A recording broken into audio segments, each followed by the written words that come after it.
Good afternoon. Welcome to the Veranda. It's been a while, but elections are gearing back up now, so here we go again. Today, my guest is Barry Ford. He's running for City Council District 4. So I'm welcoming Barry to the Veranda. Welcome. Thank you very much for the invitation to be here. This is a noteworthy program that has seen noteworthy people sitting on this veranda. So I am happy to and pleased to be here. Thank It's you. a privilege. Tell me about Barry. Barry Ford is 60 years old, born in District 4, about 4 blocks from here. Okay. Currently live in District 4, 3 blocks from here. You Okay. could walk over here. Um, U.S. Navy veteran. I spent almost just short of 10 years in the military, and I currently work for Shelby County government. I was on radio for 25 years at WUMR, U92 FM, from 1994 until just about 2 years ago, maybe three, when they sold the frequency to Crosstown Arts. Why does Barry want to be City Council? Well, And I'm speaking of you in the third person because that gives people a chance to look outside themselves and right. see who they want to be. Well, what started this journey was I'm a member of the Glenview Edgewood Neighborhood Association. We've recently retooled and reelected officers for the organization. We have some new blood, some young blood, young ideas, new ideas. And one of the things that we're hoping to accomplish is outreach to other neighborhood associations and reach out to the neighbors that don't necessarily participate in things like neighborhood associations. Look around the neighborhood, in this particular instance, in Glenview in particular, to see what the neighbors' needs and wants and desires are for the park, for their street, for their house, and discuss with them the things that they're concerned about. And from that, I shared my number with my fellow association members, and I started getting phone calls. They said, "Well, Barry, I have a house next door to mine. There's grass that's 4.5, 5 feet tall. I've been trying to get the city to come out here for months to get this cut." I said, "Well, ma'am, I'll be right over to see after I get off work. I'll be by to take a look and see what I can do." And that's my nature. I know people in City Hall, in Public Works, in the mayor's office, on City Council, that I could defer to get assistance. And that made me think, why not do it yourself? Why not be the person that you're calling now To do to do what needs to be done. what needs to be done? So that's when I decided, when the opportunity opened up, especially when the seat was vacated, that's when I decided that this might just be the opportunity that I was looking for to get into active public service. Now, I served on the Democratic Executive Committee for one term back in the late 90s, early 2000s. And that was a thrilling experience, but it was not exactly what I was looking for. Because that's limited. You're very limited. You're not making policy. You're not helping people. You're just setting the agenda for the party statewide, and that was fine. And I had no problem with doing that, but I wanted to do more. So it's been 22 years now, getting back to the position where I'm running for city council. I've worked in numerous campaigns over and over and over. Steve Mulroy, Heidi Kuhn, both very good friends. Jim Strickland.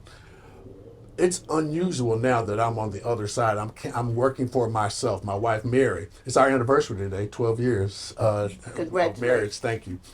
Um, that's my motivation, to kind of help my neighbors, and not just Glenview, in Castelia, in Cooper Young, in Sherwood, in Bunker Hill, what's that, Sherwood Forest, out that way. That was my next question. Yeah. What are your areas? Roughly, the district rough boundaries are Central to the north, I-240 to the south, Bellevue to the west, and I would say Getwell to the east. To the east, right? Okay, because the land is it jogs. It jogs. It jogs. So I've been focusing my attention on meeting my new neighbors. They're new to me because I haven't met them before. Just out Barron, and until it turns into roads, it crosses Prescott, and it turns into roads. Meeting those folks, meeting the people that I knew as a child over in Cherokee Heights, trying to find out what their concerns are. What opportunities do you think we need to explore, or you need to explore, or you have the desire to explore within these areas? One of the things that, in discussing with the neighbors, I walk the streets, I knock on doors, I shake hands, I look at that person, ask them if they're registered to vote, and then if they are, ask them for their vote. Our neighbors in these different neighborhoods have different concerns. This is a big city. In terms of the city limits, we're almost 700,000 people, and District 4 is a very small part of that. The opportunities that I want, and from what I'm getting from all of my neighbors, especially my neighbors over in Castalia, is they want to be heard. Exactly. They want to be heard. They're not asking you to fix every single problem, and that's not realistic. But answer the phone, or if I left a message, call Return me the back. call. Return the phone call. At If I least find out what the issue is. if I send you an email, respond to the email. If I can fix the problem, I will fix it. If I can't fix the problem, I will communicate that and then provide an avenue or an option for a resolution to that particular problem. Again, each community, each neighborhood is different. Cooper Young, their concern for the most part right now is crime, getting carjacked, businesses. You know, that's the economic center of District 4, even though they're the northern extreme across the tracks, as if you will, literally. That's where the revenue generation for this district comes from. And their businesses are being broken into. The cars in the parking lots of these businesses are being broken into. People are getting carjacked. They're concerned for their safety, and that is spreading out into the neighborhoods up and down Young Avenue, down Nelson, down Oliver, east to north to Central. That's their concerns. Over in Castalia, the concerns over there is blight. I have a neighbor, her name is Miss Barnes. Next door to her on Glory Circle, there's an abandoned home where the grass has not been cut in about 6 months. And she has called and called and called to get some resolution, to get that yard next door cut down to, you don't have to make it look like a home in Germantown. You don't have to landscape and edge it and resod it and all But that cut stuff. it. But just cut the grass. She is afraid to come out of her house at night because she doesn't know what's going to pop out of those weeds. Rats, rodents, other possums, cats, dogs, a person with ill intent. Exactly. You know, so it's not safe. Now the other thing for over there in particular, and I have pictures, is refuse collection. And that's a factor over on our street over here on La Paloma Parkway. I'm certain it's a factor here. We drive around this neighborhood. I take pictures of leaves that and brush and tree branches that clearly have been sitting on the curb for weeks. Right. Weeks. A utility company, they will come and do a utility work in the ground, cut a hole that's 10 feet deep, 5 by 5 wide. When they finish, they don't immediately fill it up. They put sawhorses on either side And leave it there. and leave it there. Now that doesn't happen in other districts in this city, but it happens to District 4 far too much. Well, what I see as one of the problems in Memphis, and this is just my way of looking at things, their favorites. Neighborhoods, their favorite neighborhoods. That's a nice way of putting it. Certain zip codes get favored attention. Right. And I think that has been an ongoing issue in the city of Memphis For years. for years. Mm-hmm. You know, my favorite neighborhood is Orange Mound, even though I'm in Glenview. Orange Mound is home to me. And the blight, the issues in Orange Mound have become so neglected as of late without past representation. people tend to do things to politicians especially, tend to take the opportunities to step into occasions or events and show up, but they don't serve. And I have issues with that because you can do something bright and shiny over here Mm-hmm. and leave this neglected and make people think you're going to do something over here. It's not always And then about you a throw photo some op. crumbs over here, but over here they got a loaf of bread. It's not always about a photo op. But I'd rather for people to show up and serve rather than show up and just show up. And that's been the past situations with a lot of politicians in Memphis. I'm not going to call no names. I could if I wanted to, but I'm not. But that has been the situation with a lot of politicians overall in the city of Memphis. Now, why do you think, say when Barry wins, I like that. what are your main concerns once you're in office? I'm going to sound like a broken record. And then let me say this. What you say today, I'm that one that whatever it is you say you going to do and you win and you don't do it, they're going to be like, oh, Miss Angela out there. And you're going, oh. And I encourage it. I And want Miss that. Angela out there, and I'm saying, you If remember I'm you falling told short, me? I need to and know. You didn't. I've done the mayor like that. Mm-hmm. I've done both mayors on down the line. And I mean no harm, but if you say you're going to do something, do it. And if you can't do it, say, I thought I could do it, but I can't. I told real about it. I told a host on the podcast that I was on a couple of days ago, Mike Williams on Memphis 360 SVT Network. I told him the same thing. It's a broken record for me. Do what you say. I consider myself not so much a leader for the district, a servant leader. I don't want to put myself on a pedestal above any of my neighbors in this community. All I am is a conduit, is a person sitting at the table. You're the middleman. I'm the middleman. I will respond. I can't guarantee I'm going to fix the problems. But to your point, all over, even in Cooper Young, there's some blight. Okay? There's trash and refuse neglect. Things are not getting picked up. More so on the south side of Southern. Mm-hmm. And that's still Cooper Young. And that's still Cooper Young, all the way over the Parkway. And then it becomes Orange Mound. Okay, now people don't understand that two of this city's biggest moneymakers, aside from that was my Memphis in May, are the Southern Heritage Classic. That's held in District 4. The other big event is the Cooper Young Festival. Okay? Mm-hmm. Those two festivals, I consider the Southern Heritage Classic a festival because it is festive and it's a party and people are having fun and it ends with a football game. Those two events bring a lot of money into the city's coffers. And that money that's being generated in District 4 needs to be spent in District 4. Now, with that being said, and I'm bringing this question up because I'm piggybacking on what you said on Mike Williams' show. I'm a Coliseum board member.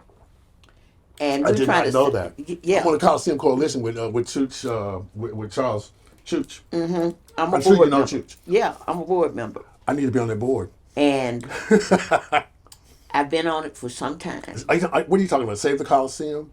I'm on the board, Save the Coliseum. Okay, very good. Coliseum Coalition. Coliseum Coalition. I'm a member. I'm not on the board, okay, but I'm a member. I'm on the board of that. And we have been working diligently to save the Coliseum. The Coliseum at one point in time had a non-compete clause with the Grizzlies. Mm-hmm. So we could not do anything in there that was over 5,000 seating. But the Coliseum needs some work. We're looking for investors. We're looking for people. We're looking for the city to step in and step up. See, they playing the waiting game. Well, let me say this. Let me say this. I don't think it's the waiting game as much as we haven't come up with a plan for the No, Coliseum. no. Mm-mm. We have things in the works. Well, we have suggestions. I'm privy to the suggestions. We've I've not had seen things in the any works, comments. but the response to it has been like, well, we waiting on something bigger. I mean, what's bigger? Liberty Park is under That's my issue. construction. That's my issue. Tiger Lane. The University of Memphis plays football. Their home games in District 4. So my thing was, let me shine up Orange Mountain a little bit.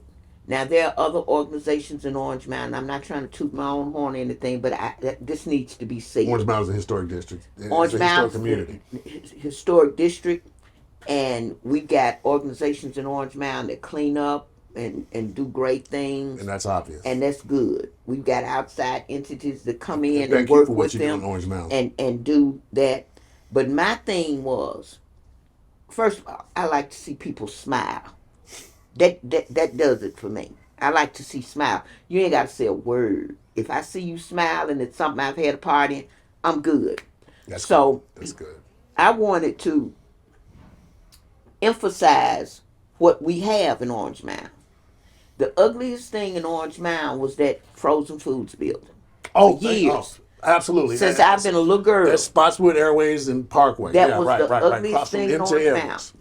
Nobody could get these people. Nobody could get these people. I got them. I know, and thank you for that. And I talked to That's them. a good-looking building now. And they painted the The whole building. I know. And we got a mural going up on the on the building. other Southern Street side. I saw that mural And the coming up. mural's coming up on the Carnes side. Oh, there's two. The mural's on the Carnes side because my husband's doing the mural on Carnes side.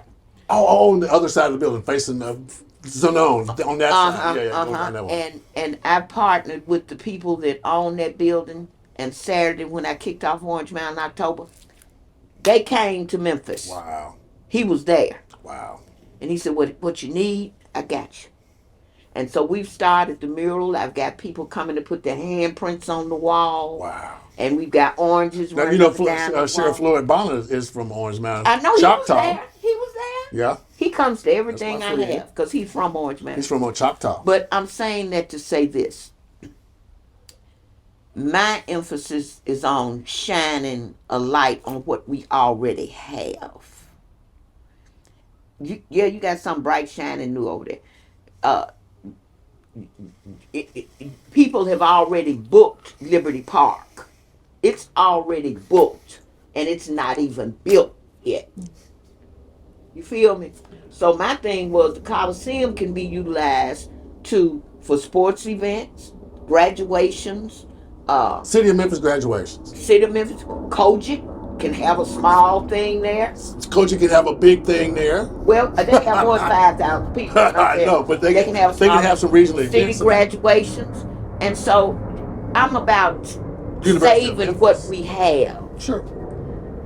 that has historical value. I have a piece of wood from the original Zip and Pippin. I was on the Save the That was Liberty my Land favorite Committee. ride. I was on the Save the Liberty Land Committee with Steve Mulroy. Back then. Okay, this ain't got nothing to do with it, but it's my show, so I can say it. I used to stand up on the Pippin. I did too. You know, when the I Pippin did would too. go down, Just for it I to would go down. stand up on it. Yep. I would stand up on I it. sit my butt down before it went over that hill. No, I would go, I would stand up on the You Pippin. much braver than me. But that's neither here nor there. But let's get back to you. So, your opinion on the Coliseum? It's a historic landmark. It's a place that I have attended numerous concerts.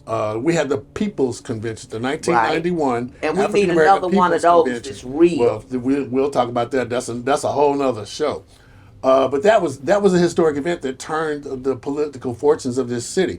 If it weren't for that event, we probably would not have elected Dr. Harrington as our first black elected I mayor. remember that day like it was yesterday. It was raining. I was one of the four founding members. It was myself, Shep Wilburn, Teddy Withers, and Vernon Ash. It was raining. Always rained like cats and dogs. It was raining. Tornado watches, thunderstorm warnings, and that suppressed our attendance, but It we was still enough. had a quorum. It was enough.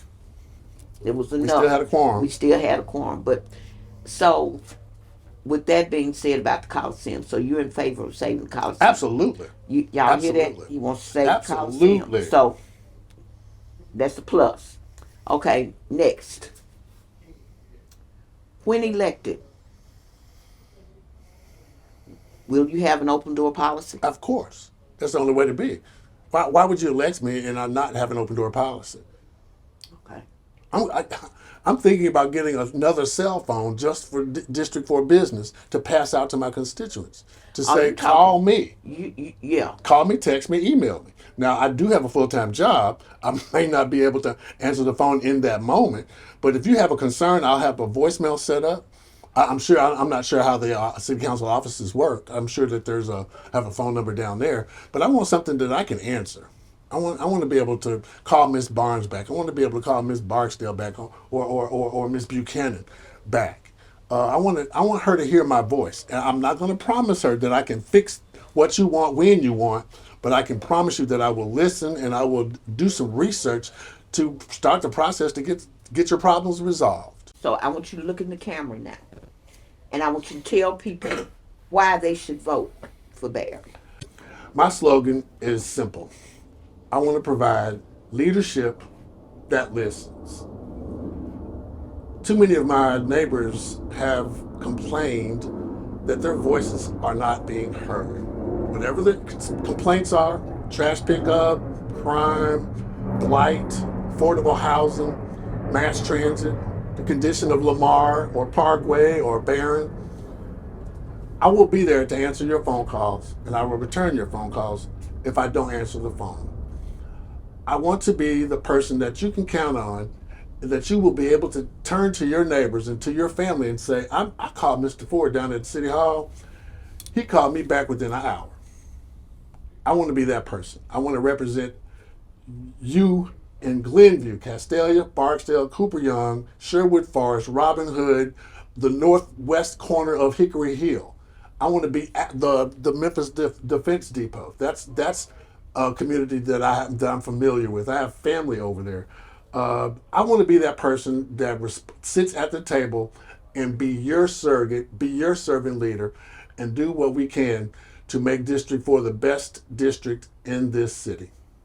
I do this because I want people to get the opportunity to see the candidate on a personal level. You see TV ads, and you might see a candidate at an event and they're shaking hands but you don't have a chance to really get to know who this person is or who that person is. That was my reason for doing this show. In the past, I've had candidates on here.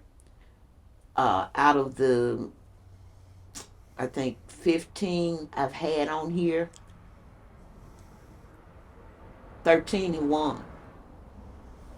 So look at it. Check it out. If you believe in this man, vote for him. You can see the video on Facebook, Conversations on the Veranda, or on my YouTube channel, Conversations on the Veranda. If you live in District 4, vote for me.